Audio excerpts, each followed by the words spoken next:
Hey everybody, I'm here doing another final part 3 of this word problem, which was about sunscreen and salary.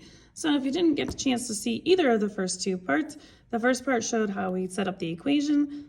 The second part showed me how much money I'd make in each of these different scenarios if we sold these different amounts.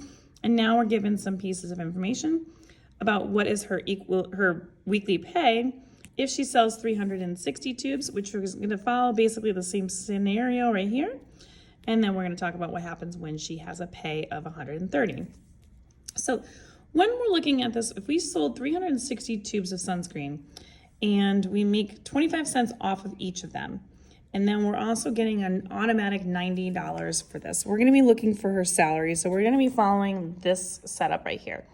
So we are going to change the 25 cents is what she makes every single time. And then the change that we're making, the variable, is the amount of tubes that we sold that week. So it's 360.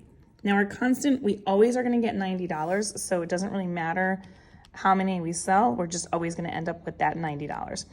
Now we're going to take a look and see what 360 tubes times 25 cents a piece is. And in that case, we get $90 off of that. And then we are going to add the other $90 that she automatically earns, and that gives me a total salary of $180 that week.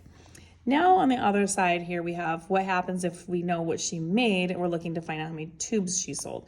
So in this case, in this equation, we have the salary. We know what that is, so we're going to plug the S in with the 130. Now the 25 cents is still earned per tube, which we don't know, so we're calling that N. And then we automatically, again, know that she's getting $90 no matter what. So we're going to go ahead and use our properties of solving for a two-step equation by subtracting 90 from both sides. And when we do that, we end up with 90 subtracted from 130, which is going to give us 40. And so we have that. And then we have this 0.25n. And we want to go ahead and we're going to divide both sides by the 0.25 to find out how many we get. And when we do that, we are left, this is going to cancel, and this is going to give me 160. So that means that there are 160 tubes of sunscreen that she would have to sell in order to make sure that she earns $130. If you'd like more questions like this, you can find them in my YouTube channel, Algebra. Check them out under the word problem section.